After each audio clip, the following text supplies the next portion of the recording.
C'est un Range Rover classique. Toute la fabrication de la cellule, c'est maison. C'est mon mari qui a tout fait. On a fait la Mongolie l'année dernière, entre autres, puisque jusque lac Baïkal, Mongolie, Kazakhstan, Ouzbékistan, voilà.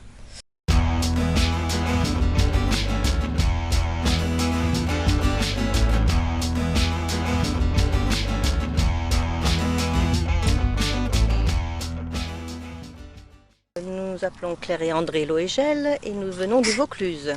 D'accord. Du Nord Vaucluse.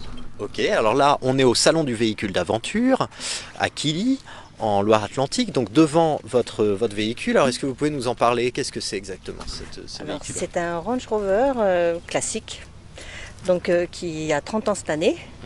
Et toute la fabrication de la cellule, c'est maison. C'est mon mari qui a tout fait.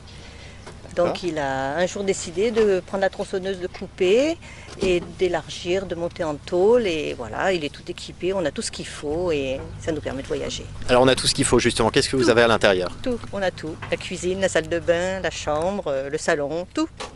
On vient de Mongolie. On a fait la Mongolie l'année dernière, entre autres, puisque jusque lac Baïkal, Mongolie, Kazakhstan, Ouzbékistan, voilà. D'accord. Il a fallu remonter puisqu'on devait descendre par l'Iran, mais pour des histoires de papier, on n'a pas pu le faire. C'est prévu l'année prochaine, on ne va pas rester sur un échec. Et voilà, donc on est remonté après par l'Ukraine et tout ça. Il y a un pays qui vous a marqué particulièrement, qui restera dans votre mémoire comme un truc super ou De ce voyage-là, tout. Je trouve que les gens sont tellement extraordinaires qu'il n'y a pas. Tous les pays qu'on a fait, on n'a jamais eu de soucis. Les gens sont gentils, accueillants.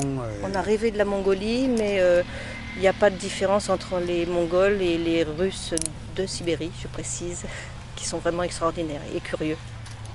Ça, c'est des destinations pour lesquelles il faut avoir un véhicule de 4x4, tout terrain? Pas spécialement, mais enfin Ah, ça aide. Mongolie, ici, Ça quand aide. même, oui. Ah oui, en Mongolie, oui. En camping-car, c'est impossible. Ouais. Ah ouais. Enfin, il y en a.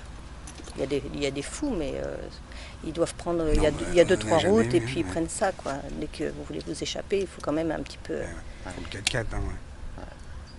Bon, Parce que c'est la galère quand même. Ouais. Ah, il y a des fois, c'était un petit peu chaud. Ah ouais, non. Non, mais en camping-car, bon, c'est vrai qu'on en a croisé, mais que sur les routes. Après, en dehors des sentiers battus, ils peuvent pas, quoi. Et déjà que les routes, elles sont pas toujours. Si on rencontrait des camping-caristes, mais des camping-cars 4x4, déjà, c'est autre chose, quoi. Ouais. Autrement, les simples camping-cars, ils peuvent pas passer. Ah, non. Et vous dormez où alors? Où est-ce que vous stationnez, je veux dire En pleine campagne. En pleine campagne? Ah ouais, n'importe où. Sans problème? Ah non, jamais eu un seul souci. En Mongolie, comme en Sibérie, Pareil. comme en Iran? Russie, c'est un petit peu plus difficile. En Russie, c'est un peu plus difficile. On a plutôt les aires de camions, parce il y en a beaucoup. Ouais. Parce que la route principale est bien, mais bordée de marécages donc c'est un petit peu difficile. Il y a 5000 km de marécages poubelles. de chaque côté de la route. Et des poubelles. Et des Donc, poubelles. de temps en temps, on trouvait un petit village où on était bien reçus aussi. Les gens viennent vers nous, il n'y a pas de souci. Même en Ukraine, on venait nous amener à manger des fois, on ne sait pas. Ouais, les gens accueillants de partout. Ouais. Ah ouais. Particulièrement en Ukraine ou dans la plupart tous les des pays? même la Russie même, partout, dans tous les pays. Il n'y a aucun problème à voyager. Il faut respecter les gens, quoi. Ouais. Quand on s'arrête quelque part, si on voit, on va leur demander. Si on peut rester à bivouaquer là, Et puis on n'a jamais eu un seul refus. Alors c'est ça qui est agréable, quoi.